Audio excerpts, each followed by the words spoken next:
America's future will be determined by your dreams and your visions. For some of you will travel where no man has ever traveled before. Some of you will fly the fastest planes that have ever been built, reach the highest altitude that man has ever gone to. Whether you serve in the skies above or on the ground below, each of you has stepped forward to defend your country. The American people support you. They are counting on you, and they believe you truly do represent the best of America.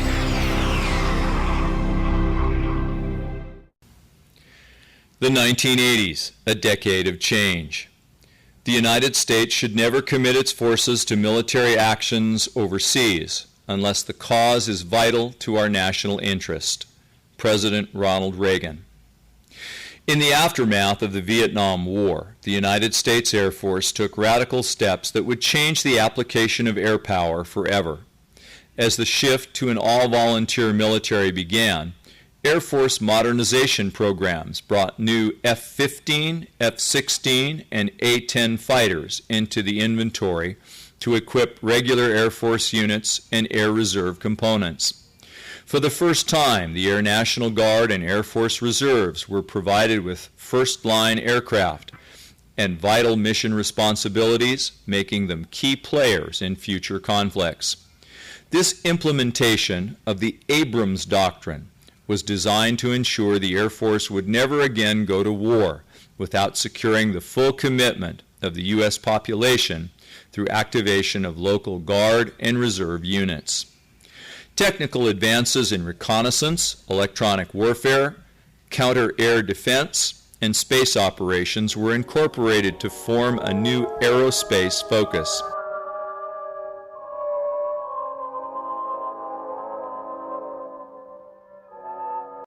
The mission of Air Force Systems Command is to develop and acquire new materials and systems in support of aerospace power.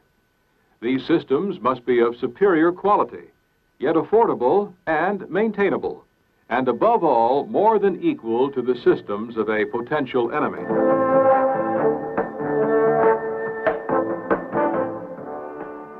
The GBU-15 cruciform wing weapon is a 2,000-pound class air-launched glide bomb that flies to the target using guidance updates.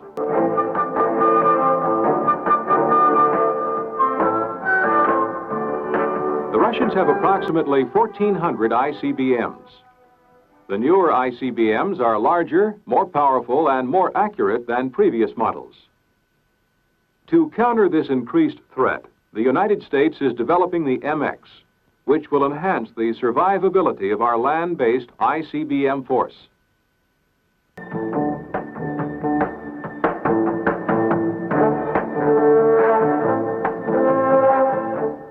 Cobra Judy is the codename for a phased array radar system installed on the aft deck of the United States naval ship Observation Island. Cobra Judy will collect data on foreign strategic missile tests. The crew will be a combination of 64 Air Force people, contracted technicians, and 78 mariners who will operate and maintain the vessel. The Observation Island will operate in the Pacific Ocean from its home station at Pearl Harbor, Hawaii.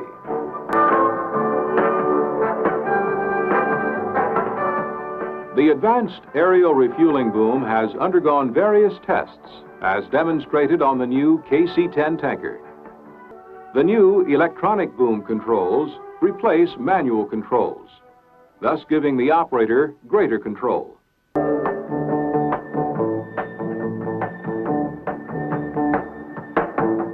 The Navstar Global Positioning System is a space-based network of satellites, transmitting precise, jam-resistant radio navigational signals. Current plans call for 18 satellites orbiting the Earth every 12 hours. They will provide highly accurate and continuous global coverage to authorized users by the late 1980s. The Global Positioning System can pinpoint an aircraft, land vehicle, or seagoing vessel within 16 meters or 52 feet of its actual location in longitude, latitude, altitude, and speed. Cruise missiles fly intricate routes to their selected targets using the terrain contour matching guidance system called TERCOM.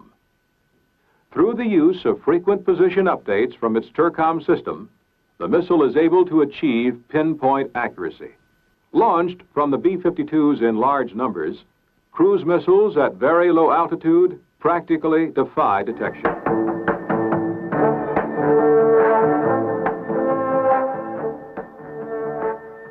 The EF-111A is the first Air Force tactical jamming system platform specifically designed for operation in a multiple electronic countermeasures environment, such as the East European theater.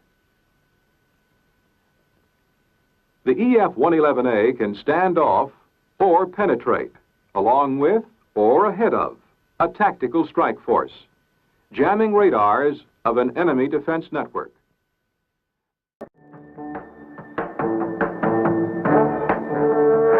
On April 12, 1981, the first manned and reusable spacecraft, Columbia, lifted off Pad 39 at Kennedy Space Center, with astronauts John W. Young and Robert L. Crippen at the controls.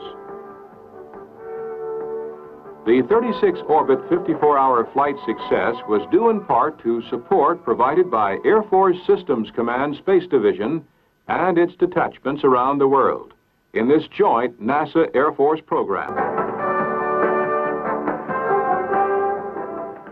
At the Utah Test and Training Range, the Air Force conducted a flight test of the BGM-109 Tomahawk Ground-Launched Cruise Missile, or GLICM. GLICMs are launched from transporters, capable of off-road movement and quick deployment to remote locations. 4 transporter erector launchers, each with 4 missiles, and 2 launch control centers will constitute an Air Force tactical GLICM unit. The missile is propelled from the launch tube by a solid fuel boost motor. Seconds after launch, the boost engine is jettisoned. The wings, tail fins, and engine intake extend, and the turbofan engine starts. The 1,500-mile range GLICM is equipped with a highly advanced terrain contour matching guidance system, which compares a radar picture of the flight path with previously stored data to guide it to the target.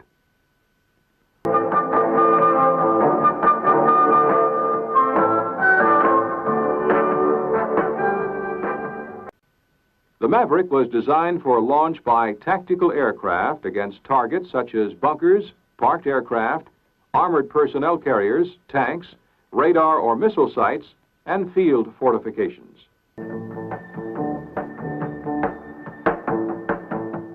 The Defense Communications Agency is continuing the development of a worldwide strategic communications system called the Defense Satellite Communications System, or DSCS.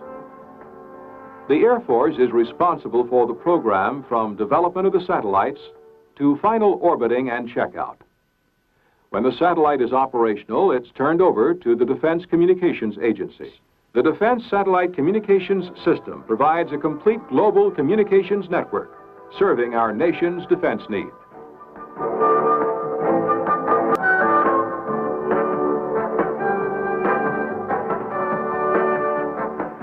On the 2nd of October 1981, President Reagan announced a plan to develop a variant of the B-1 bomber.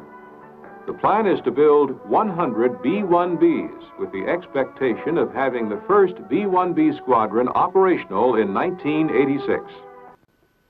In the future, space shuttles will be launched and recovered from equatorial orbits at Kennedy Space Center. Polar orbits will be flown from Vandenberg Air Force Base. Edwards Air Force Base will continue to be a backup recovery base for both types of orbital flights. The perfect landing at Edwards Air Force Base on April 14th concluded the first manned space tests, with 3 more orbital flight tests to go. The Space Shuttle and the other systems you have seen are a few of the highlights of Air Force Systems Command research, development, test, evaluation, contracting, and manufacture. Only by vigorous and progressive programs Can we maintain the edge in aerospace power? Some problems persisted. The 1983 U.S. invasion of the tiny Caribbean nation of Grenada showed severe deficiencies in multi-service cooperation. Politically difficult, the reemergence of American military power was popular at home, but heavily criticized worldwide. During the assault, the Air Force airlift and combat support exposed inter-service command control and coordination divergencies in elements as basic as communications and tactical doctrine. Absorbing the lessons and instituting change, just 3 years later, a multi-service reprisal raid against Libya showed marked improvement. As the decade closed, the 1989 U.S. invasion of Panama to remove former ally Manuel Noriega went without serious problems. A decade of turmoil, the 1980s saw more than 24 U.S. military interventions from Central America to the Persian Gulf. Throughout, the Air Force garnered valuable lessons in joint operations. These sharpened skills would prove important in the success of the 1991 Gulf War, perhaps the most precisely managed and effectively conducted multi-service air campaign in history. Closely coordinated joint inter-service operations would be the wave of the future.